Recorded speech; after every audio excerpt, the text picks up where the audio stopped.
Hello everyone and welcome back to another Wizard 101 video. Today, I'm going to be teaching you, yes you, how to navigate Castle Darkmoor and Darkmoor in of itself, because it is a complicated area, a semi-painful area if you don't know what you're doing, and really, it can be a bad experience, but it can be a decently good and fine experience as long as you know what you're doing.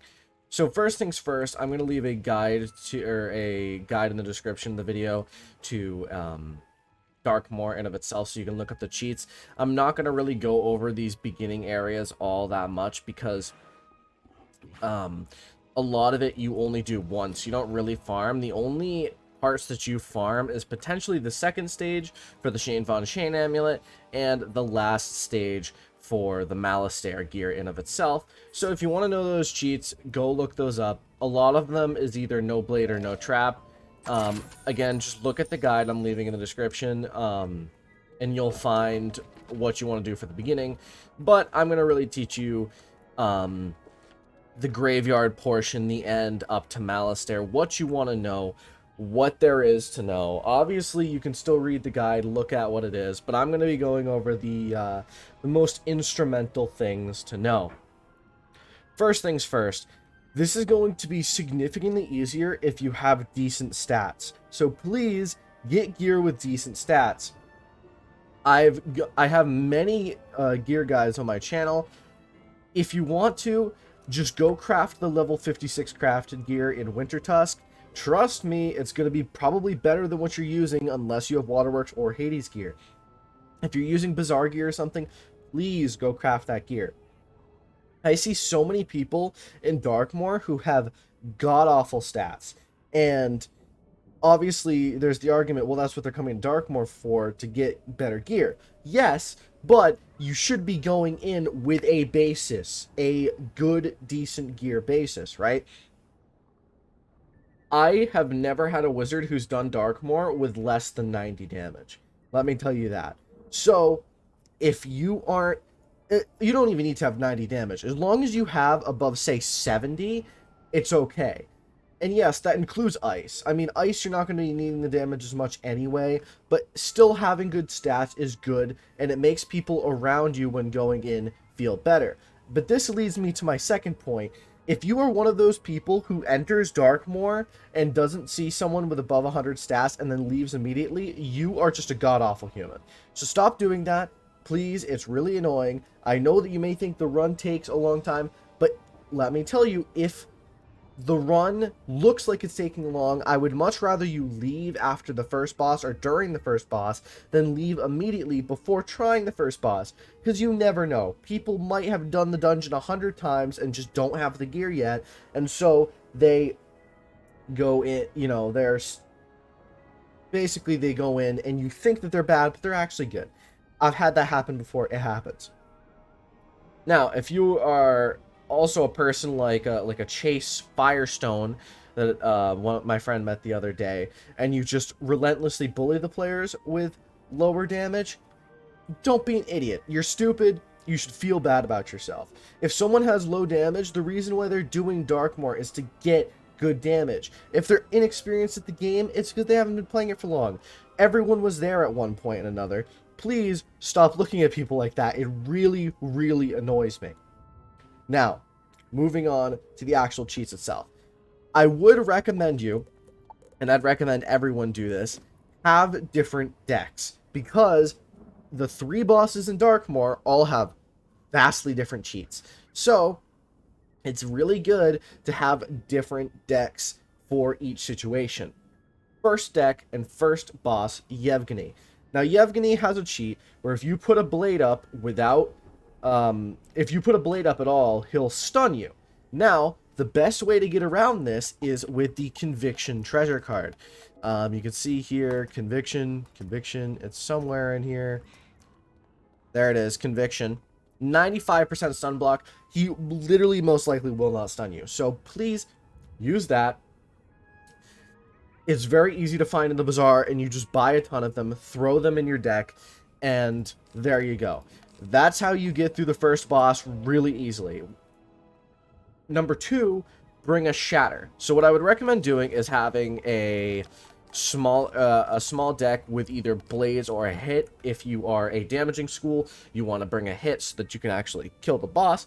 If you are a non-hitting school, bring a lot of blades and feints so that you can help the hitting school.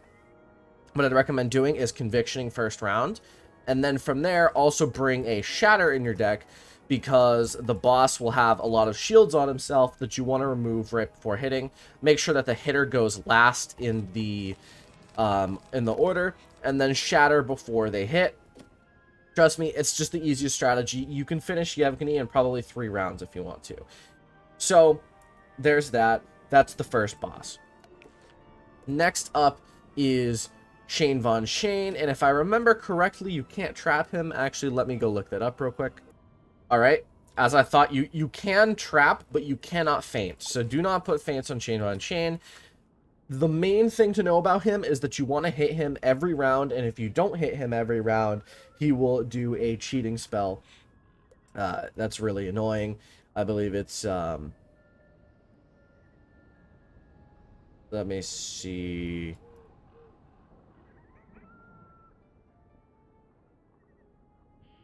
Yeah, if you don't hit him, he'll do like a whole interrupt thing, and it's just really annoying. So hit him every round. If you are a weaker school or a school that does not use as much blades, so basically if you're a balance, you probably want to bring blades.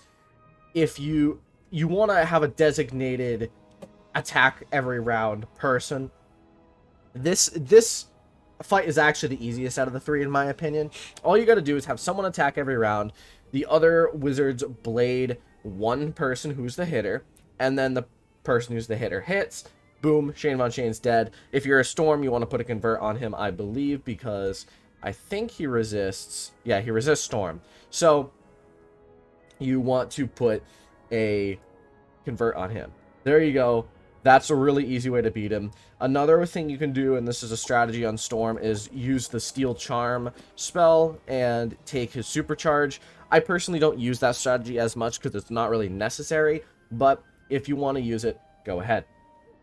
Now here is the big one, is Malastare.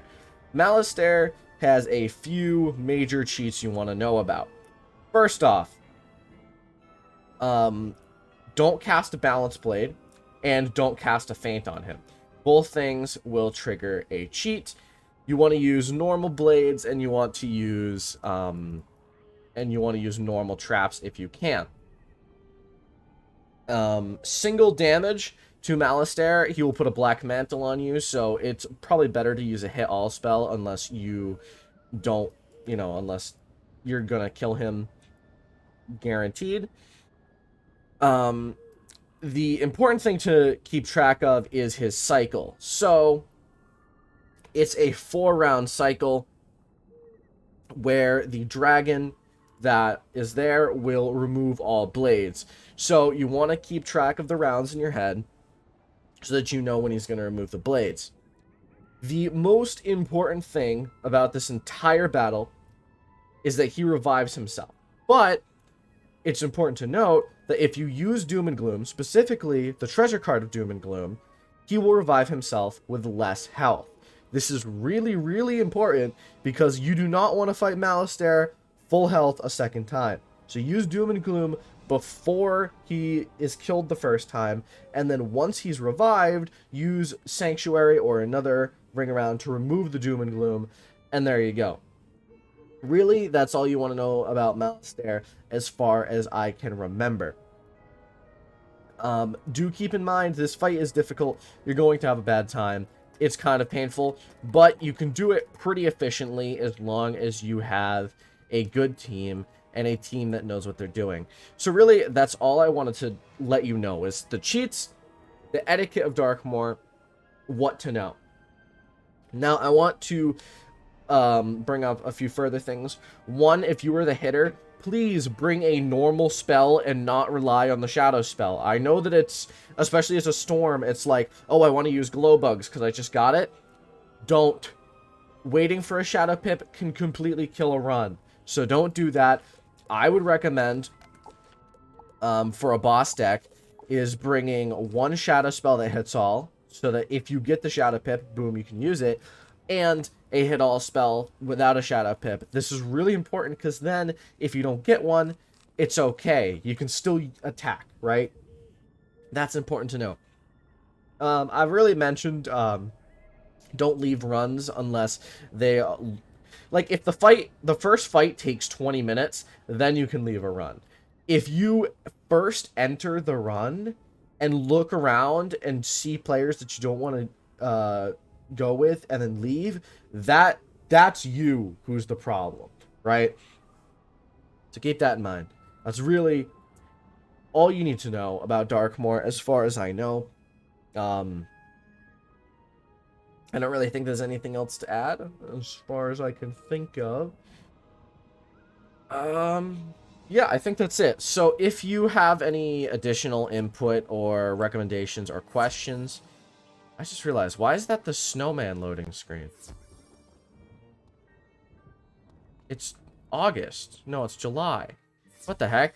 That was strange. Anyways, if you have any additional questions and or recommendations, leave them in the comments below. If you enjoyed or found this useful, drop a like at the sub button. I think that's really all you need to know about that last part of Darkmoor and farming it. Definitely makes it easier on yourself. So, thank you all for watching. I will see you in the next video. Have a fantastic day.